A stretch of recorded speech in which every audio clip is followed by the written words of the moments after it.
This video addresses making a payment to a new payee. You will see the screens for the desktop version of Rabobank's internet banking, but the same functionality is available on your mobile. Refer to other videos covering other popular tasks. There are two ways of making payments, either through the main screen's left-hand menu using the transfer and pay item, or some people find it easier to use the quick action options. We will go through the quick actions to create a new payee. Click on the Pay a New Payee button. Ensure the correct account is selected in the From field. Enter the information for the required fields: payee name, BSB number, account number. It is important you call the payee to confirm their bank details are correct, and then you may wish to enter additional information in the description field.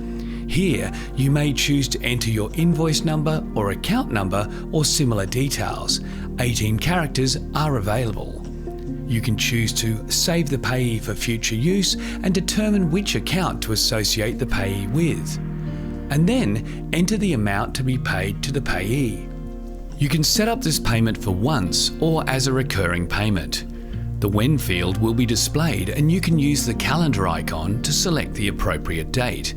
You may choose a date in the future for a future dated payment. To set up a periodic payment, select Recurring in the How Often field. Use the drop-down arrow in the Recurring Frequency field to select the frequency for payment. In the When field, select the date of the first recurring payment and select Until I Cancel, or a specific date for when the recurring payments should finish.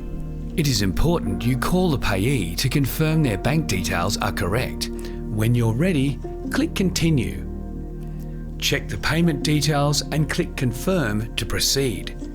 For security purposes, when setting up a new payee, you have to authenticate the payee and payment. The passcode consists of your PIN followed by the code shown in your RSA token. This authentication process only has to be done once when adding a payee for the first time. Click Confirm again to process the payment. After setting up new payees, an SMS will be sent to the account holder's phone. Once the payment is processed, a payment confirmation page will be displayed. It's a good habit to always check for the blue tick. You will see a confirmation number and details of which account the money was paid from and to which payee. If you wish to retain the confirmation number for your records, you can either print the payment confirmation or email it to yourself. You have two options to generate a receipt. One is to print a receipt to hand over to someone to show the payment has been confirmed. The account balance is not displayed, so the third party cannot view those details. There is also an option to send an email to the payee. You can enter the email to send it to yourself, and then you can also send the receipt to your payee. Click the email button to send the receipt. Here you click Done if finished, or you can make another payment. That's how you complete a payment to a new payee. Remember, you can also make payments from your mobile. You may choose to watch our other videos for details on how to perform other online payment functions.